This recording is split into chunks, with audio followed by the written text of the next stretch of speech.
अस्सलाम वालेकुम students. Tension and acceleration in a string. इस टॉपिक में हम दो केसेस स्टडी करेंगे।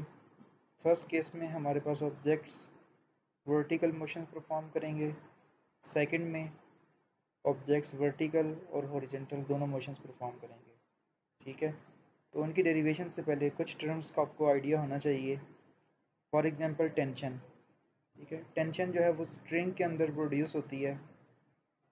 अगर हम स्ट्रिंग पे फोर्स अप्लाई करें तो स्ट्रिंग टाइट हो जाता है। ठीक है, उसके अंदर हल्की सी एक फोर्स प्रोड्यूस हो जाती है। उस फोर्स को हम कहते हैं टेंशन फोर्स। ठीक है, सेम यही केस है 3.1 फिगर में। एक ब्लॉक है जिसका वेट डाउनवर्ड है, उस वेट की वजह से अपवर्ड एक टेंशन प्रोड्यूस होगी। ठीक है, एक्शन एंड रिएक्शन। ठीक है, और ये ब्लॉक जो है वो रेस्ट पे है। रेस्ट पे होने का मीनिंग ये है कि रिजल्टेंट फोर्स ज़ीरो है। जितना वेट है उतनी टेंशन, इसीलिए ये ब्लॉक रेस्ट पे है। ठीक है, इसके बाद अगर टेंशन ग्रेटर होती तो ये ब्लॉक अपवर्ड मूव करता, जैसे कि हम नेक्स्ट एग्जांपल्स में देखेंगे। और अगर ये टेंशन कम होती वेट से तो ये ब्लॉक डाउनवर्ड मूव करता, ये भी हम देखेंगे नेक्स्ट। ठीक है, तो ये आप माइंड में रखें, टेंशन और वेट इक्वल हैं तो रिजल्टेंट फोर्स ज़ीरो। अगर इक्वल नहीं है, अगर वो ब्लॉक डाउनवर्ड मूव कर रहा है it's mean weight is greater.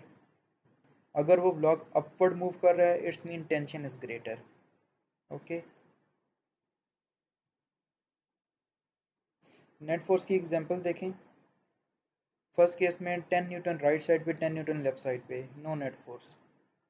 Second में 10 न्यूटन राइट साइड पे है, दोनों forces 10 newton 10 newton right side पे हैं, तो इट्स मीन के 20 न्यूटन की जो फोर्सेस हैं वो रिजल्टेंट फोर्स प्रोड्यूस करेंगी।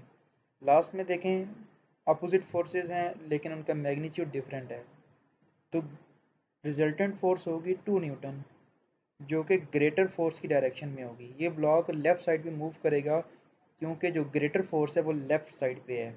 ठीक है, अगर दोनों फोर्सेस बैलेंस होंगी तो वो ब्लॉक मूव नहीं करेंगे, जैसे फर्स्ट केस में है देखें, नेट फोर्स ज़ीरो है। ठीक है, सेकंड में राइट साइड पे मूव करेगा। थर्ड केस में ये ब्लॉक लेफ्ट साइड पे मूव करेगा क्योंकि ग्रेटर फोर्स लेफ्ट साइड पे है। ओके, अब हम आते हैं अपने टॉपिक की तरफ, derivation. Calculate the tension in the string and acceleration produces in the moving bodies when two bodies connected by the string that passes over the frictionless pulley in a vertical motion। ठीक है, vertical motion में हमने ये study करना है कि जो message हैं वो मूव करेंगे, उनमें नेट फोर्स प्रोड्यूस होगी। ठीक है, जिसकी वजह से ये मैसेज मूव करेंगे, और हमने ये फाइंड करना है कि एक्सेलरेशन कितना होगा और टेंशन कितनी प्रोड्यूस होगी। ओके, तो आप ये स्टेटमेंट ज़रा रीड कर लीजिएगा। ठीक है, तो इसमें जो टेंशन प्रोड्यूस होगी वो सेम होगी, टेंशन की जो वैल्यूज़ हैं वो सेम होंगी, वैल्यू डिफरेंट नहीं होगी, इस साइड पे भी और इस साइड पे, दोनों साइड पे वैल्यू सेम होगी। ठीक है, अब हमने ये फाइंड करना है कि नेट फोर्स कितनी होगी ब्लॉक ए पे, net force acting on block ए। ठीक है, और ब्लॉक ए का जो मैस है वो ग्रेटर है, इट्स मीन ये डाउनवर्ड मूव करेगा। ब्लॉक बी का मैस कम है, ये अपवर्ड मूव करेगा। ठीक है, और ब्लॉक ए डाउनवर्ड मूव कर रहा है, अभी मैंने आपको पहले बताया अगर वेट ग्रेटर है तो वो डाउनवर्ड मूव करेगा। इट्स मीन इस केस में जो आपके पास ये मैस या ब्लॉक ए है वो डाउनवर्ड मूव कर रहा है, इट्स मीन टेंशन कम है इसमें। ठीक है, और वेट ग्रेटर है, तो नेट फोर्स कैसे फाइंड करेंगे, larger force minus smaller force. F is equal to m1g minus T, weight is greater. ठीक है, और न्यूटन सेकंड लॉ अप्लाई करें, F is equal to M A, left side पे replace करें M A से, m1a is equal to m1g minus T. m1 इसलिए क्योंकि हम फर्स्ट ब्लॉक की बात कर रहे हैं। ओके, सेकंड में देखें, सेकंड ब्लॉक अपवर्ड मूव कर रहा है, it's mean tension is greater. Net force formula apply करें, larger force minus smaller force, F is equal to T minus m2g।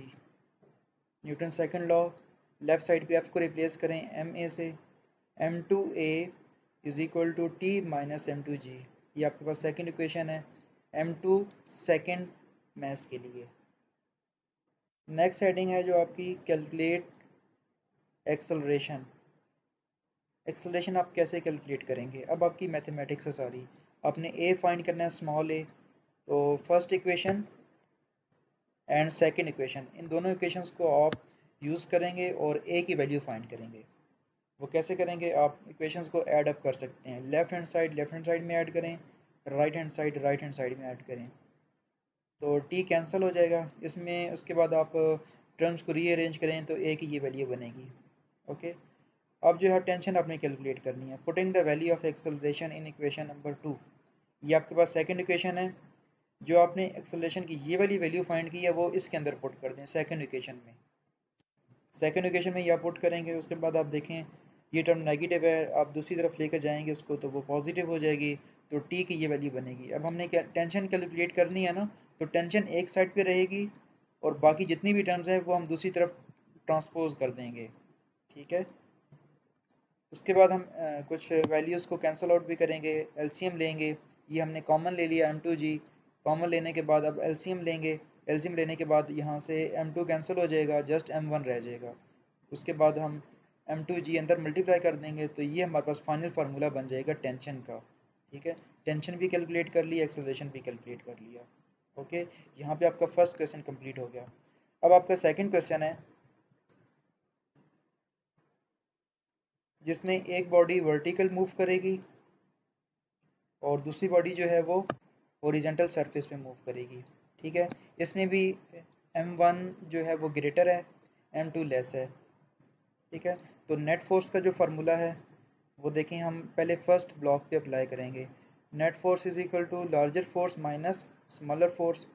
Larger force, weight is greater, ये जो mess ए है वो downward move कर रहा है, इट्स मीन उसका weight greater है, टेंशन लेस है। तो weight minus tension, m1g minus T. Okay, Newton second law के according F is equal to M ए।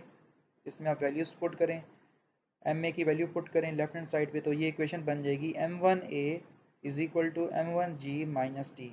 ये आपकी फर्स्ट इक्वेशन है। सेकंड केस में जब हमने नेट फोर्स फाइंड करनी है बी ब्लॉक पे, इसका थोड़ा सा डिफरेंट केस है। वो इस तरह से, क्योंकि इस पे जो फोर्सेस एक्ट कर रही हैं वो थ्री फोर्सेस हैं।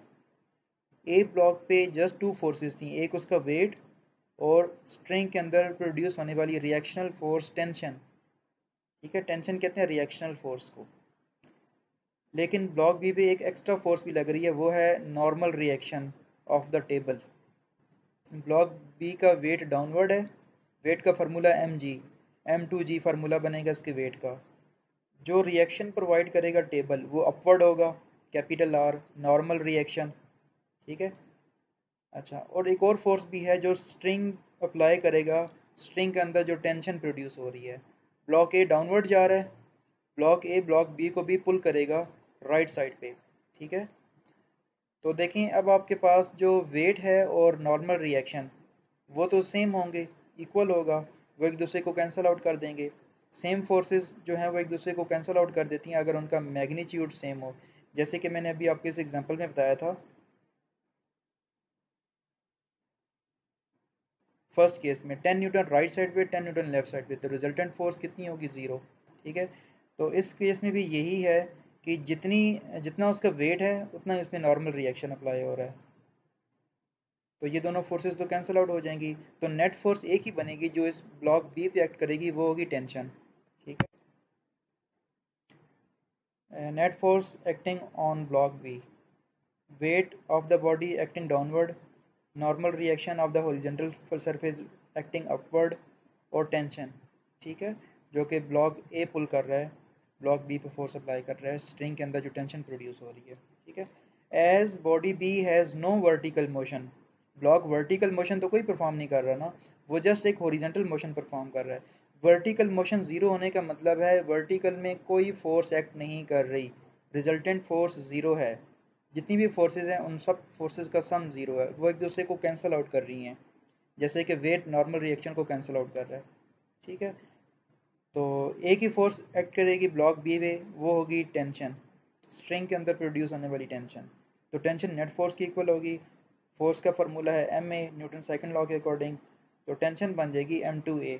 ये आपके पास सेकंड इक्वेशन है।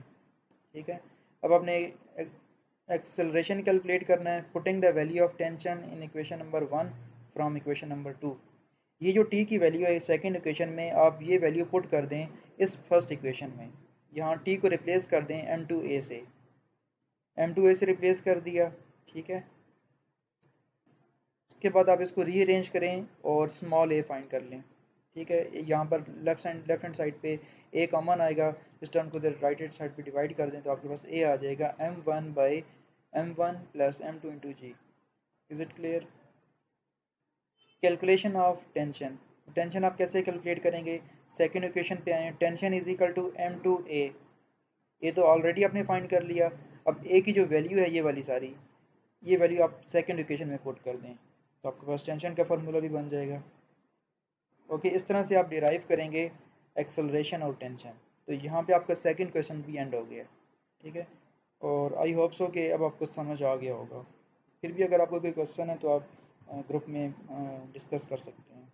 ओके, थैंक यू, अल्लाह हाफिज़।